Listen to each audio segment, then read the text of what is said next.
I belong to a weight loss group, the Guild of Champions. Chris Terrell runs it. I love him. But he says, if you don't want to get to a goal weight, of ideal size, I'm not your coach. And I'm always like, I'm close enough. I'm 53. Who gives a shit? Like I'm very defensive. Specifically to that line, if you don't want to get to ideal size, I'm not your coach. And I'm like, So brought out my 8 keys to emotional reading again. And the key that I'm the most interested in is key 5. Key 5, resolve the conflict. Talking about conflicts between you and society, and then conflicts between two sides of you. So I'm going to read a few passages. In key 4, I describe two sides of you that are in conflict. There's a conscious part of you that you think of as your real self. It's compliant, eager to please, and wants to do the right thing, including diet and exercise. There's also a part of you that you're probably not aware of. He says you're probably not aware of it. You're aware of it. I'm aware of it.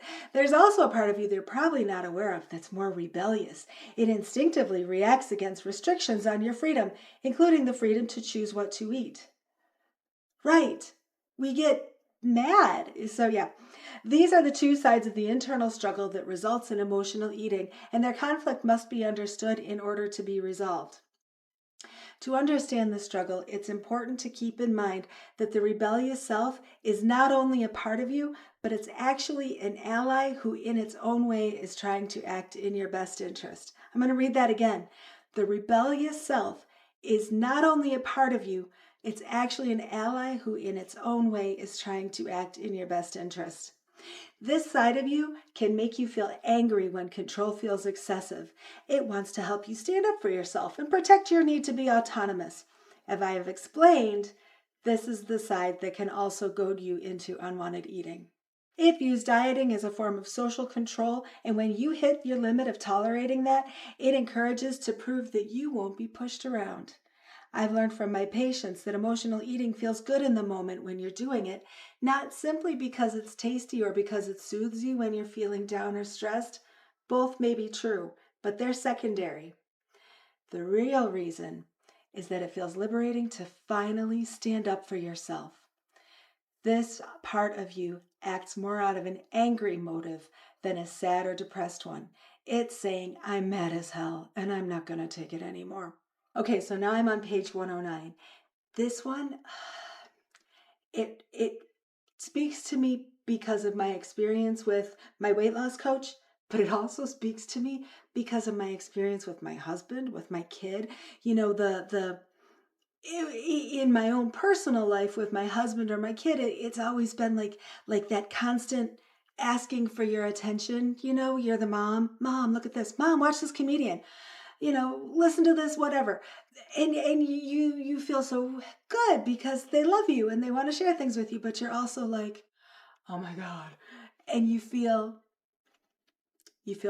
yeah. Anyway, so let me read this to you. Some people may be more vulnerable to the need for acceptance or the threat of rejection than others. The example of Arlene in the description of the appeaser, in an earlier part of the book, in the description of the appeaser, illustrates how an imbalance between the two basic needs can lead to emotional eating. Arlene began to resent her friend's imposition on her free time, but she suppressed the urge to tell her how she felt to avoid risking rejection. Emotional eating allowed her to express her resentment by fighting back against the personal control that she imposed on herself, namely her diet. In this way, she could act defiantly in private without risking social rejection. I mean, that's not going to speak to everybody, but it speaks to me so much that they talk about she resented her friend's imposition on her free time and she suppressed the urge to tell her how she felt to avoid risking rejection. It's not even, in my case, it's not even so much that. It's more like this feeling of this person isn't being a jerk. So why in the world would I give them a hard time for asking for my attention? They're being lovely. So be lovely back. But I still have that resentment that just leave me alone. I'm a little testy sometimes. So that Emotional eating is, in this way, she could act defiantly in private without risking social rejection. When we emotionally eat, for some of us, it's our way to express it's a way to just be defiant. It's a way to express resentment without hurting anybody else's feelings because they didn't do anything wrong. It's not just risking rejection, it's risking doing harm. We emotionally eat to express our resentment so that we don't do harm to people who don't deserve harm, to people who don't deserve us to bite off their heads, even if we feel like biting off our heads, even if we usually feel like biting off their heads. I'm going to read a whole section here, so I hope that's cool with the copyright people. I'm on page 110. Again, 8 Keys to End Emotional Eating by Howard S. Farkas. Authority and responsibility. Any task that has to get done requires the exercise of authority and responsibility. Authority is the power to determine what needs to get done and how to do it, while responsibility is the duty to carry it out. Ideally, both authority and responsibility for any task are held by the same person. That kind of control allows the person to have a stake in the outcome and to exercise autonomy in choosing how to do it, both of which improve the motivation to do the job well. When authority and responsibility are separate, they may do the job but have little motivation to do it well. You can think of that as like the minimum wage employees. They're doing the job, but they're not hustling. Because why would they? They shouldn't. Dieters give up their authority over eating in 2 ways. First, by complying with the pressure they feel to lose weight, and then, if they do comply, by giving up at least some and often complete control over making decisions about what they eat. This is the type of split that can cause emotional eating. One side is responsible for making choices without full authority over what to choose. Think about all of the diets where you're supposed to eat all that cottage cheese, and you're like, I don't even like cottage cheese. Ugh. That's what they're talking about, where you're giving up authority over what to choose. It's true that they had the freedom to choose not to diet, but their experience of the pressure to comply makes it feel as if it wasn't truly an autonomous decision. I observed this kind of conflict in my grandparents' relationship when I was young. In retrospect, I can now understand it better. My grandmother, Gussie, was a formidable woman with a tendency to take control. When my grandpa Joe was told he had high blood pressure, his doctor recommended that he adopt a strict, low-sodium diet to help bring it under control.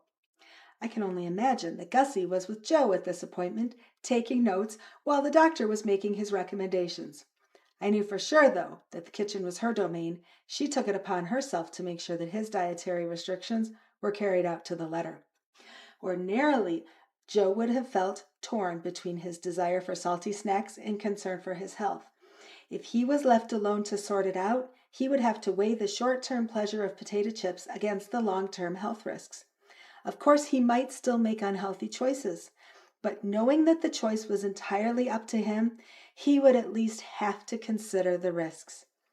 But once Gussie took over Joe's authority to monitor his intake, he was left with the only remaining side of the conflict: how to sneak those potato chips without getting caught. I'm sure he cared about his health, but Joe bristled under Gussie's control. While she did her best to watch everything he ate, she couldn't always be there, so occasionally Joe would sneak some potato chips or a little herring on a saltine cracker. Now, instead of this being a conflict between 2 different individuals, imagine how this same dynamic might play out between 2 sides of yourself. Ideally, the authority side persuades you to be mindful about your long-term well-being, while the side that has the responsibility to choose is guided by your taste preferences. As long as the 2 sides work together, they balance out each other's concerns, and you have full authority and responsibility to make decisions so you can eat healthfully and happily. But if the authority side is more concerned about social pressure and weight loss, then, like Gussie, it'll try to control your behavior and come down hard about how you ought to be more disciplined about your food decisions. The other side that's responsible for acting on those decisions still controls what you do, and since maintaining balance is necessary, may feel the need to react against that pressure. Think about that. You're telling yourself, stop eating, but we're trying to maintain balance, yes? And so the stop eating side is over here. The balance of the other side is, I'm eating. I'm eating. Feel the need to react against the pressure, I'm eating. When the culture is constantly sending the message to diet about how to take care of yourself, what to eat, and how much, it can feel like your freedom to make your own decisions is taken over by an outside source of control. To counterbalance against it, you react against it. You may want to eat a salad, but if you feel that the want to is really more of an ought to, you're more likely to respond like Grandpa Joe and grab the dessert instead, whether you really wanted it or not. How can understanding this internal struggle help you stop emotional eating? As with any dispute, internal conflicts can be negotiated. I'll explain how to do that, even when both sides of the conflict are within you. Then he goes yappity, yappity, yappity. The section is called Negotiating with Yourself. He talks about one of the most helpful books that he read was a business book called Getting to Yes, a negotiating agreement without giving in. And the premise is you give two adversarial sides, an opportunity to speak and explain their things. So you've got one person saying, the sky is blue. You've got another person saying the sky is red. And you want to make sure that both people can explain why this one is saying the sky is blue. Why is this one saying the sky is red? Oh, well, actually, we're not that far off from each other because in the morning or in the evening, the sky can be red and the rest of the blah, blah, blah. You get this. It's important for both sides to understand each other and be heard. Then you can negotiate, get to yes.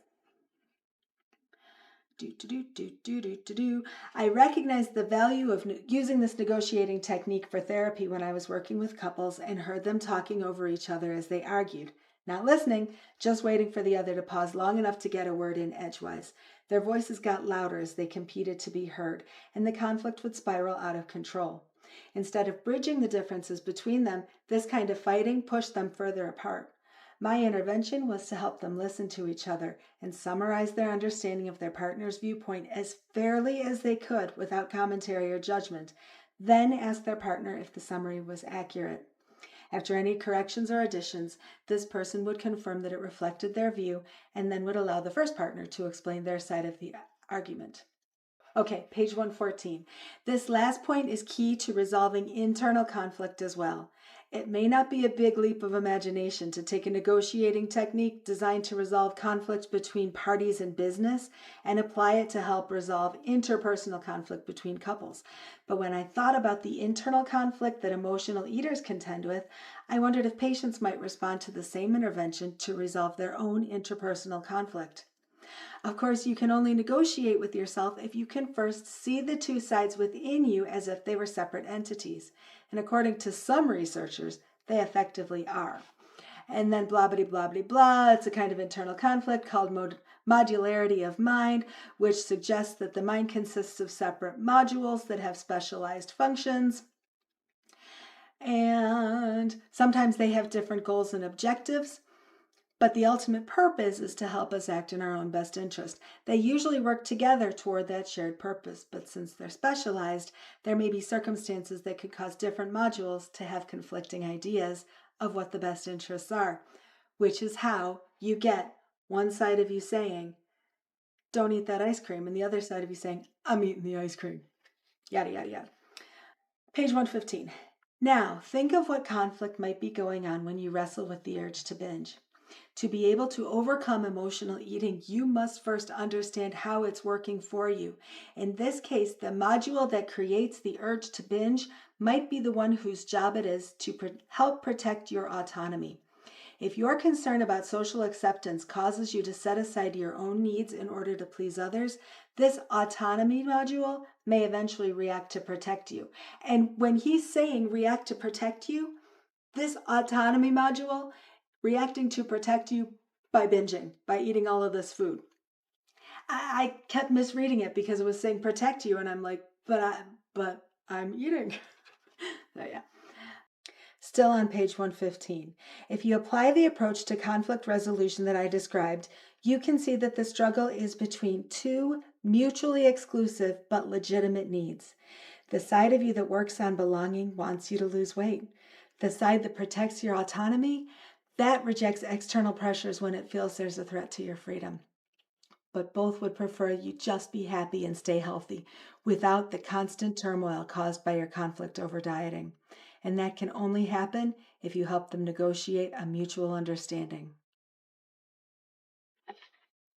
So now I'm going to read the next 2 pages, not so much because it's not because it's important for your understanding, but because it's fun to act out. Okay.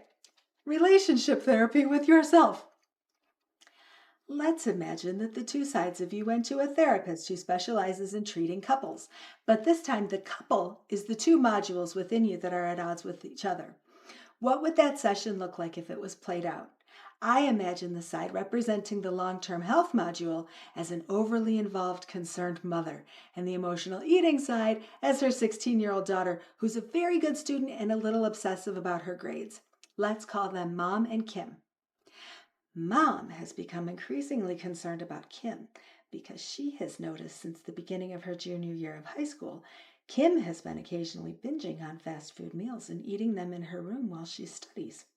She's also found some candy wrappers and empty snack bags in Kim's room and has noticed that Kim seems to be putting on some weight.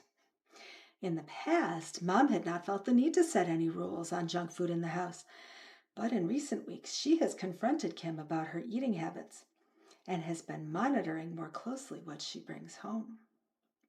Finally, Mom told Kim that she will not allow her to bring any junk food into the house, and she has to eat dinner with the rest of the family instead of ordering in or going out for fast food. Since those rules have been in force, Kim has been disregarding them and has been frequently going out for burgers and fries after school with her friends. After a lot of arguments at home, they both agree to see a family therapist to sort it out. The therapist begins the first session by asking Kim for her perspective on what's going on between them.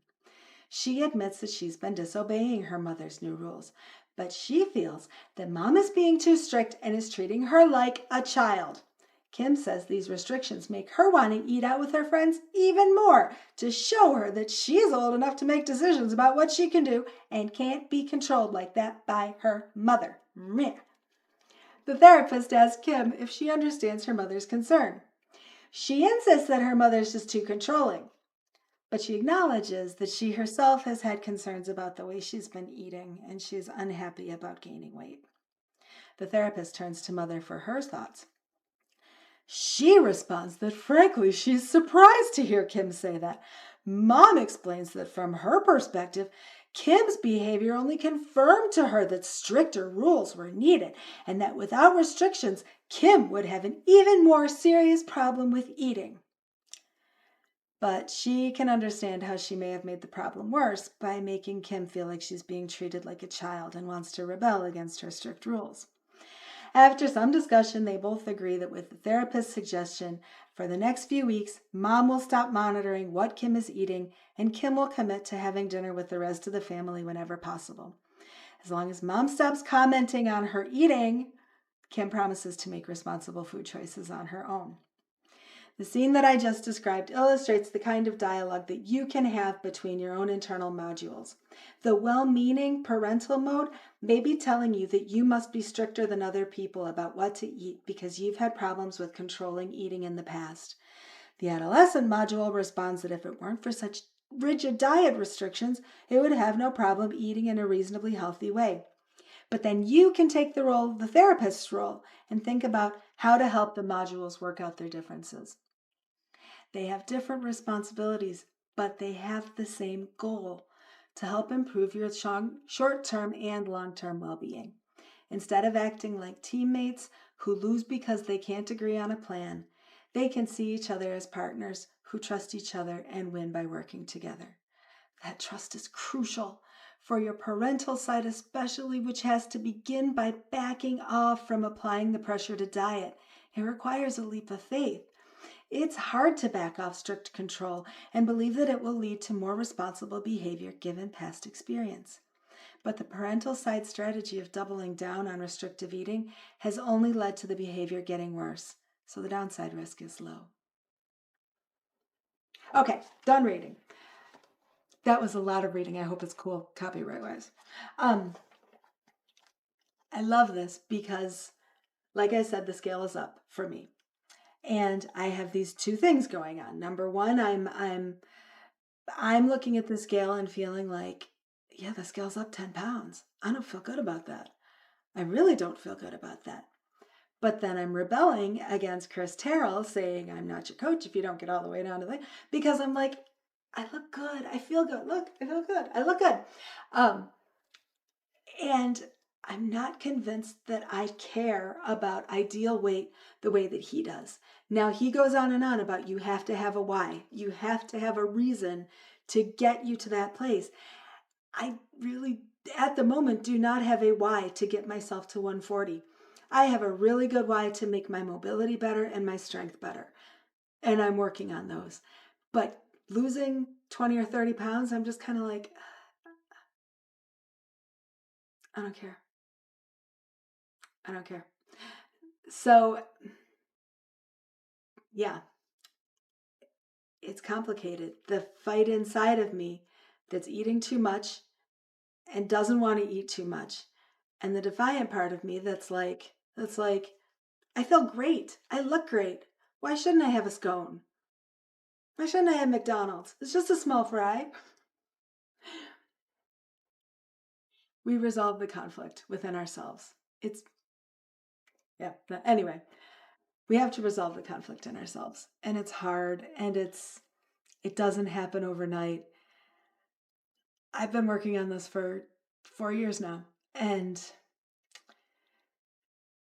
I am an emotional eater through and through. And particularly that conflict that I have with myself, that's the one. And external things, that defiance, that middle finger up. It's tricky. So anyway, I hope that helps. I don't know if it does or not. I hope that helps you to see me try to process it for myself. We'll see. All right. Be well, everybody.